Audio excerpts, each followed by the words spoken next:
الحمد لله رب العالمين والعاقبة للمتقين ولا عدوان إلا على الظالمين والصلاة والسلام على أشرف الأنبياء والمرسلين سيدنا ونبينا محمد وعلى آل أصحابه وسلم تسليما كثيرا أما بعد السلام عليكم ورحمة الله وبركاته.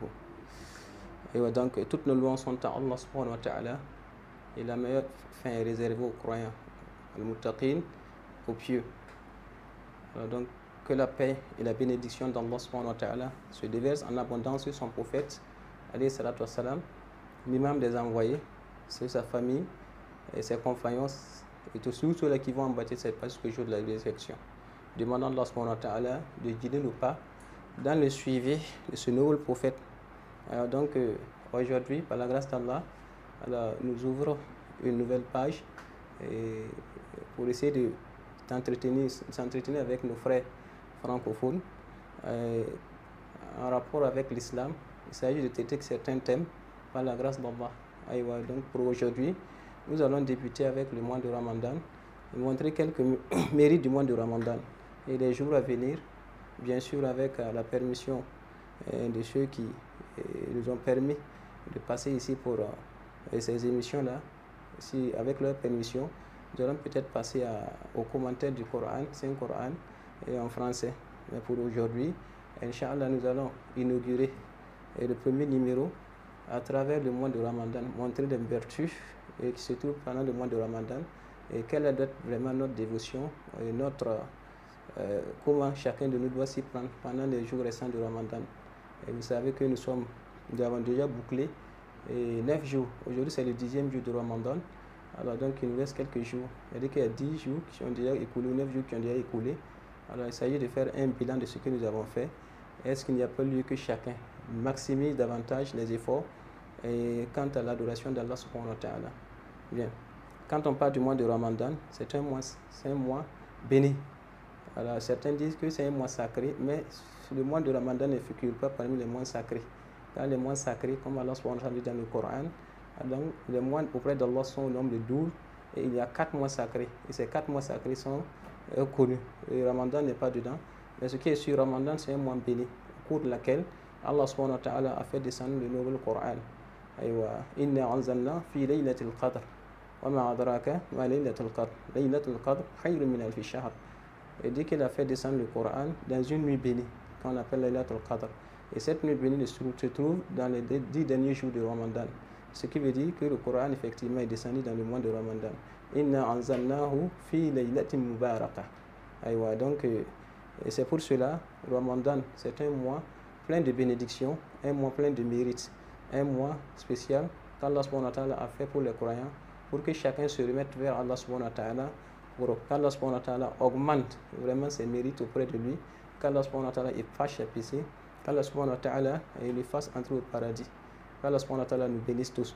Alors donc, le mois de Ramadan, c'est un mois qui a beaucoup de mérites et de bénédictions, mentionnés dans le Coran et dans la sunna du prophète Mohammed alayhi salatu wassalam. Et nous allons nous s'en tenir sur quelques points quant au mérite de Ramadan. Alors premièrement, il faut le dire, comme Allah subhanahu wa ta'ala le décrète dans le Coran, le mois de Ramadan, c'est le mois de la révélation du Coran. C'est le mois du Coran, Shahrul Coran. Comme Allah subhanahu wa ta'ala lui-même dit dans le Coran, dans la sourate Al-Baqarah, au verset 185. Le mois de Ramadan, c'est le mois au cours de laquelle, je cite, le Coran a été révélé. Shahrul Ramadan alladhi unzila fihi al-Quran hudan lin-nas wa bayyinatin min al-huda wal-furqan. Le mois de Ramadan, c'est le mois au cours de laquelle le Coran a été révélé. C'est une guidance pour les gens et des preuves claires de guidance et de critères. La sourate 2. Donc, ce qui veut dire que ce mois-là, c'est un mois de Coran parce que c'est ce mois où Allah subhanahu wa ta'ala a fait descendre ce Coran. Ce mois est donc un moment de grande bénédiction où le Coran est honoré. Et les musulmans sont encouragés à lire, à méditer davantage le Coran, comme le faisaient en fait les pieux prédécesseurs. Parce qu'à leur temps, ils se mettaient, quand le mois de Ramadan arrive, alors ils se mettaient tous ensemble dans la lecture du Coran. Il y a parmi eux certains qui ont fini le Coran, qui finissent le Coran 2 fois dans le mois. Certains finissent le Coran 1 fois dans le mois. Certains peuvent finir le Coran 3 fois dans le mois. Il y en a, quand on dit que certains parmi les pieux prédécesseurs, ont terminé le Coran une seule nuit. Ça existe. D'autres, d'ici que le mois finisse, ils ont déjà beaucoup fini le Coran. Mais nous, à notre temps actuellement, bon, les gens sont devenus un peu faibles par rapport à la lecture du Coran, même pendant Ramadan. Pourtant, ça ne doit pas être, parce que c'est un mois du Coran. Chacun doit faire le maximum possible pour lire le Coran. Alors donc, on doit lire le Coran, on doit méditer beaucoup sur le sens de ces versets, on doit faire le tafsir, écouter le tafsir, les lieux de tafsir, aller écouter ce que les savants vont dire, l'explication du Saint-Coran. C'est ainsi que nous allons avoir les bénédictions et c'est ainsi que nous donnons vraiment place, n'est-ce pas, au Coran, qui est un mois de Coran, ce mois qui est un mois de Coran. Donc, deuxième spécificité, deuxième mérite, alors le jeûne, c'est comme une purification, voilà, de l'être humain. Le jeûne de Ramadan, le jeûne pendant Ramadan est un moyen de purification du corps et de l'âme.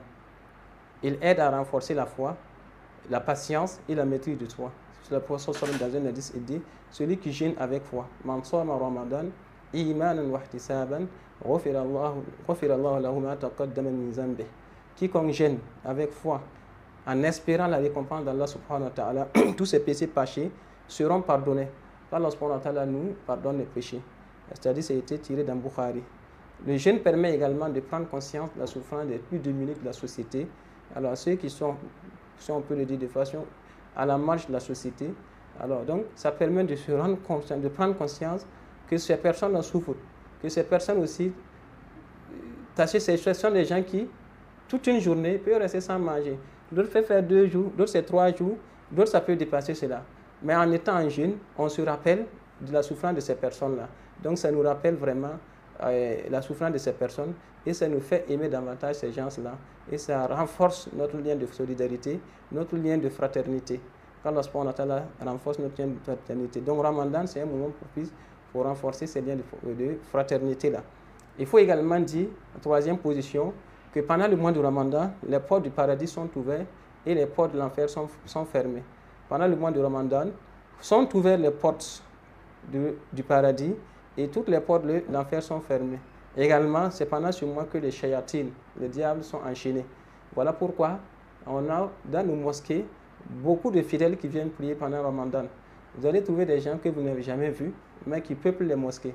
Pourquoi? Parce que les shaitans, là, les diables ont été enchaînés, ont été licotés, de telle sorte que ça devient facile pour l'être humain de se rapprocher davantage de son Seigneur. Alors donc ça, c'est également l'une des spécificités du Ramadan. Alors, comme le mentionne dans un hadith dans Sahih Bukhari, lorsque le mois de Ramadan commence, les portes du paradis sont ouvertes, les portes de l'enfer sont fermées et les démons sont enchaînés. Cela montre l'opportunité exceptionnelle qu'Allah nous donne afin de pouvoir se rapprocher de lui et d'accomplir de bonnes actions pendant ce mois béni du Ramadan. Allah nous donne les mérites. Également, c'est un mois où Allah pardonne les péchés des serviteurs. Alors, le mois de Ramadan est une période où les péchés sont pardonnés. Et le prophète sallallahu alayhi wa sallam a dit, quiconque jeûne le mois de Ramadan avec foi et expérience, comme ce que nous avons cité la dit passé, verra ses péchés passés pardonnés. Alors donc, c'est ça, celui qui veut que ses péchés soient pardonnés, qu'il jeûne et qu'il demande à Allah subhanahu wa ta'ala, en invoquant Allah subhanahu wa ta'ala sa miséricorde et son pardon, et Allah subhanahu wa ta'ala va le pardonner. Aussi, il faut ajouter que dans ce mois de Ramadan, c'est un mois de charité et de bonnes actions.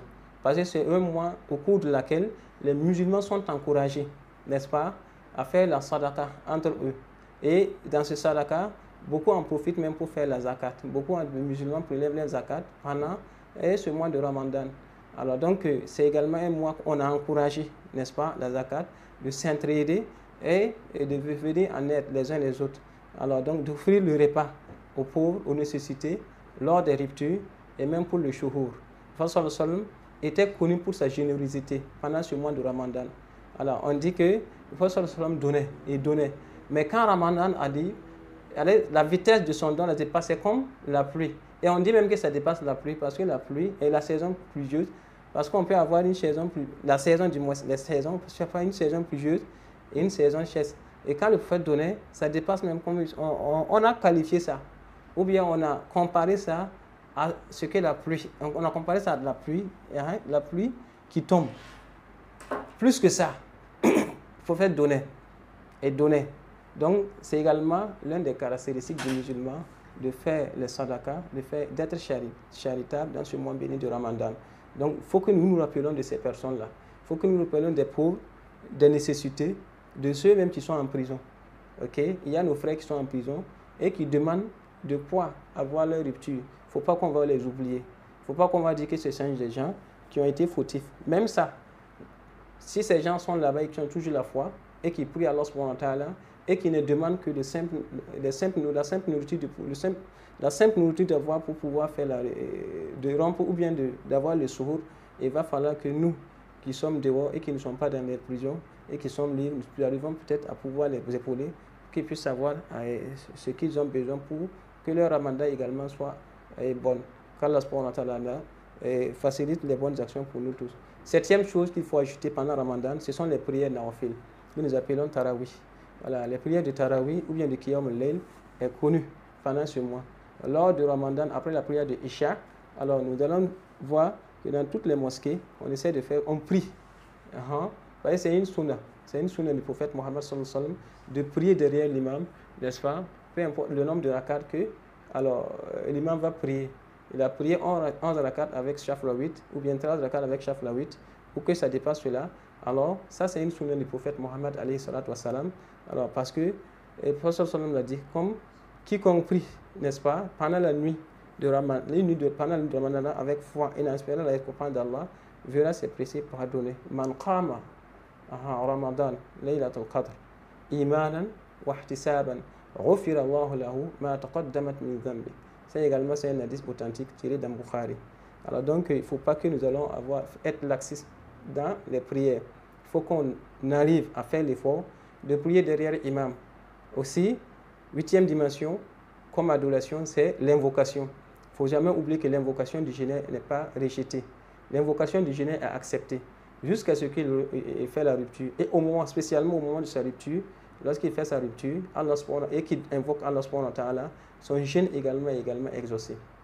Donc il a une doigt exaucée auprès d'Allah subhanahu wa ta'ala, une doigt acceptée. Donc c'est ce que nous devrons effectivement multiplier davantage.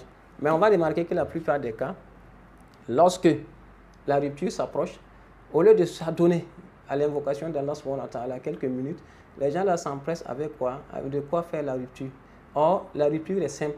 Il suffit d'avoir des dates et de l'eau. Et la rupture est quelque chose qui est validé.